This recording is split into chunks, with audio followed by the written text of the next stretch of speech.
सांगलीत राष्ट्रवादी शरदचंद्र पवार गटाला धक्का, राष्ट्रवादी रिक्षा युनियनचा विशालदादांना पाठिंबा। सांगली लोकसभा मतदारसंघातील अपक्ष उमेदवार विशालदादा पाटील यांना राष्ट्रवादी रिक्षा युनियन संघटनेने पाठिंबा दिला आहे। त्यामुळे राष्ट्रवादी शरदचंद्र पवार गटाला मोठा धक्का बसला आहे। सांगली लोकसभा मतदारसंघात तिरंगी लढत होत असून राष्ट्रवादी महाआघाडीत आहे। मतदारसंघात अपक्ष म्हणून विशालदादा पाटील यांनी प्रचाराचा धडा लावला आहे। विविध सामाजिक व राजकीय संघटनांच्या बळावर विशालदादा पाटील यांनी प्रचारात आघाडी घेतली आहे। अपक्ष उमेदवार असूनही जनतेतून त्यांना मोठा प्रतिसादही मिळत आहे।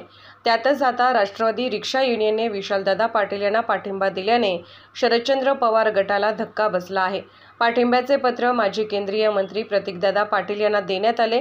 यावेळी माजी महापौर किशोर शहा, माजी नगरसेवक संतोष पाटील, PL राजपूत, जमीर रंगरेज आदी उपस्थित होते।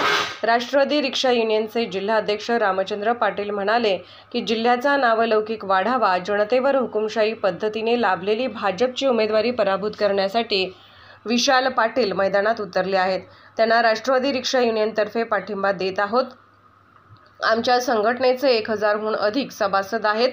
त्या सर्व सभासदांना विशालदादा पाटील यांना बहुमताने निवडून आणण्याचे आवाहन करीत आहेत।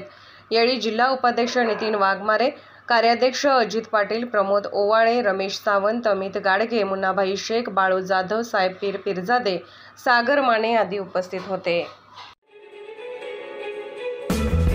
आमच्या चॅनलला लाईक करा, सबस्क्राईब करा व बेल आयकॉनवर क्लिक करा।